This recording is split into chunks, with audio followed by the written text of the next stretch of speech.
मकसद इस इलाके को भारत देश के साथ लेके चलने का मकसद है हमारा। मेरे साथियों, मैं हिंदुस्तान के गृह मंत्री होम मिनिस्टर अमित शाह जी से मिला। मैंने उनसे कहा कि आप इतने बड़े विशाल मुल्क के गृह मंत्री हैं और हम आप देखते हैं जब इस देश में डेवलपमेंट किस गति से, किस रफ्तार से चल रही है, तो हमें कहीं ना कहीं अपने दिल में ये एहसास होता है, ये महसूस होता है कि हमारे साथ इंसाफ नहीं होता उस रीजन में।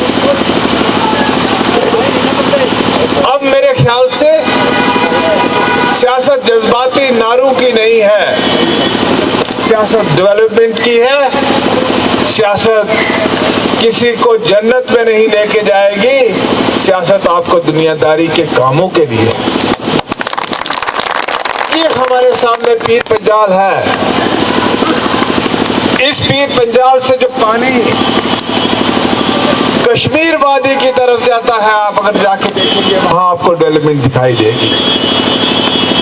एक टूरिस्ट फॉरेन से बैठ के अगर बुकिंग करता है तो वो वादी कश्मीर की करता है, वो हमारे रजौरी पुंछ के 7 लेक्स की नहीं करता, वो हमारे बुद्धल शिपया की नहीं करता, वो हमारे इन पहाड़ों की नहीं करता।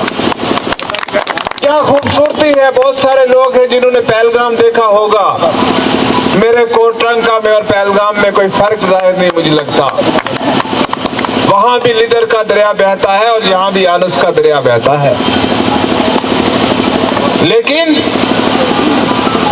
हमसे वोट लिया जाता है हमें इस बात से डरा के कि आप दिल्ली के साथ बात करोगे, आप हिंदुस्तान में किसी मरकजी पार्टी के साथ बात करोगे तो आपको हिंदू खा जाएंगे, आपको दिल्ली खा जाएगी।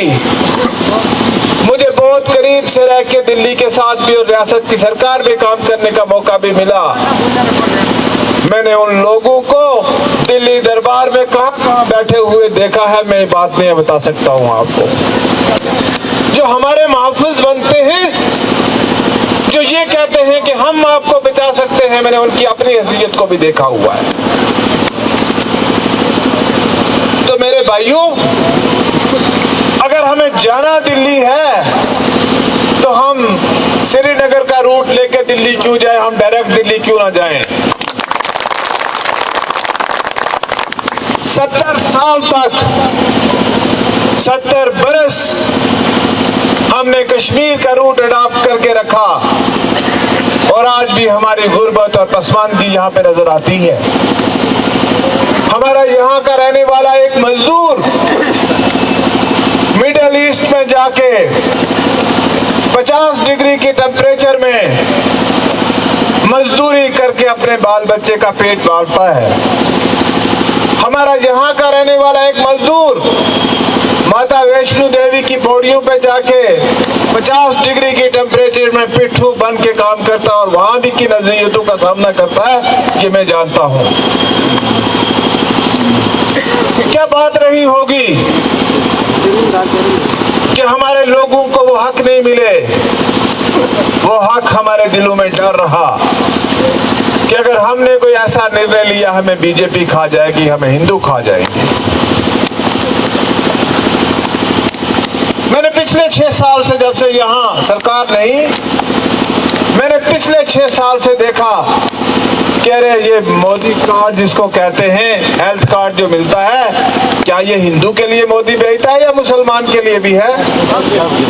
तो मैंने देखा उसमें मुसलमान को भी मिला कार्ड और ज्यादा फायदा हमारे इलाके में अगर किसी ने उठाया मोदी कार्ड का तो वो यहाँ के मुसलमान ने उठाया। मैंने देखा कि प्रधानमंत्री आवास योजना में जिसमें मकान मिलता है, मैं विधायक रहा हूं 2 बार, मेरे वाजद साहब 5 बार विधायक रहे हैं। हमारे पास 1 या 2 केस आते थे गांव में जिसको इंदिरा आवास योजना कहते थे, और इंदिरा आवास योजना में उन 2 केसेस के लिए सरपंच से लेके एमएलए तक का दरवाजे खटखटाने पड़ते थे लोगों को, लोग लड़ लड़ के अपना सर तोड़ते थे। आज इस सरकार ने जितने लोग हैं, कोई लिमिट नहीं है जो बीपीएल में फॉल करते हैं, हर आदमी का घर पक्का बना, बाथरूम बने।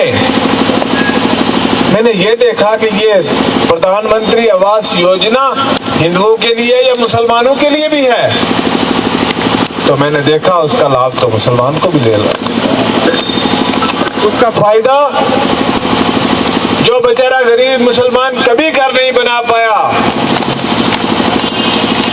उसने भी अपने घर के ऊपर छत डाला, लेंटर डाला। मैं फूड एंड सप्लाईज का मिनिस्टर रहा हूं और मैंने देखा यहाँ लोग राशन के दाने दाने को तरसते थे, आज आपको मुफ्त राशन आपको मिल रही है, और वही सरकार की बदौलत है। जो मैंने नेशनल फूड सिक्योरिटी एक्ट या लागू किया था,